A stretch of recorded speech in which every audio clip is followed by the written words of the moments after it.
Good evening and welcome to another NBC bedtime story. My name's Tom and I'm going to be your storyteller this evening. Now tonight we are going to go on a journey full of excitement and surprises because we are going to find out just what happened at 1 o'clock.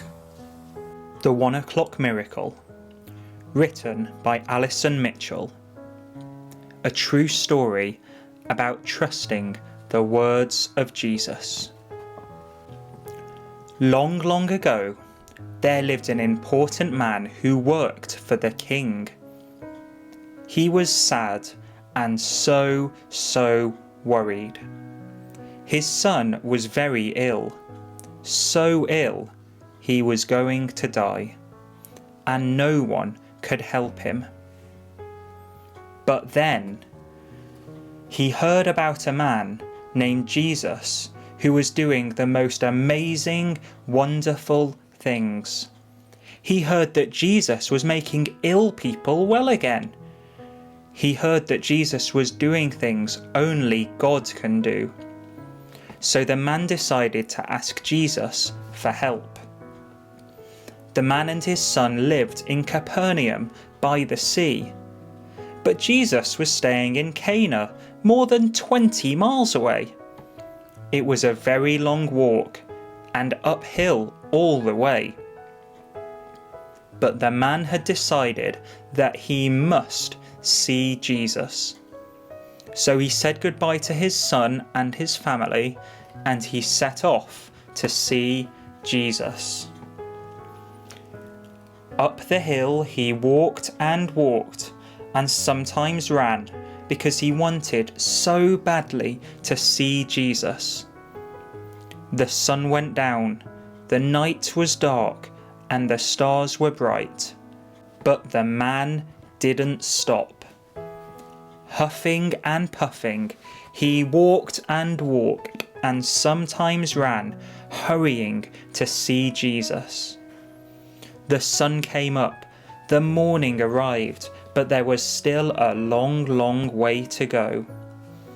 Puffing and panting, the man walked and sometimes ran because he needed to see Jesus. At last, at 1 o'clock in the afternoon, the man reached Cana, the town where Jesus was. He had walked and sometimes run, and now, at last, he could see Jesus. "Please, sir," he said, "my son is dying. Please come with me. Please make him better." The man knew that if Jesus came with him and touched his son, the boy would be well again. But Jesus just said, "Go." "What? Go home without Jesus? After all that walking and even running to get Jesus to come?" But Jesus hadn't finished. "Go," Jesus said. And then he added, "Your son will live." The man believed him. Jesus wasn't going to come to the man's house. He wasn't going to touch the boy to make him well. But the man still trusted that what Jesus said was true. Down the hill he walked and sometimes ran because he believed Jesus. The sun went down, the night was dark, and the moon shone brightly.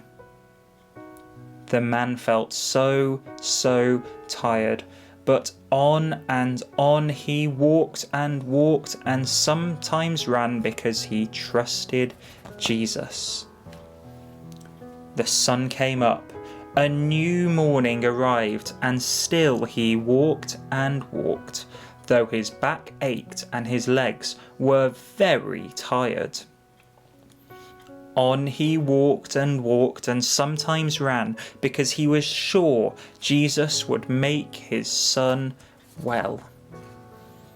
Then, far away in the distance, he saw some men. They came closer and closer. They were his own servants. They must have news, he thought, but what would it be? "Sir," they said, "it's your son. He is alive!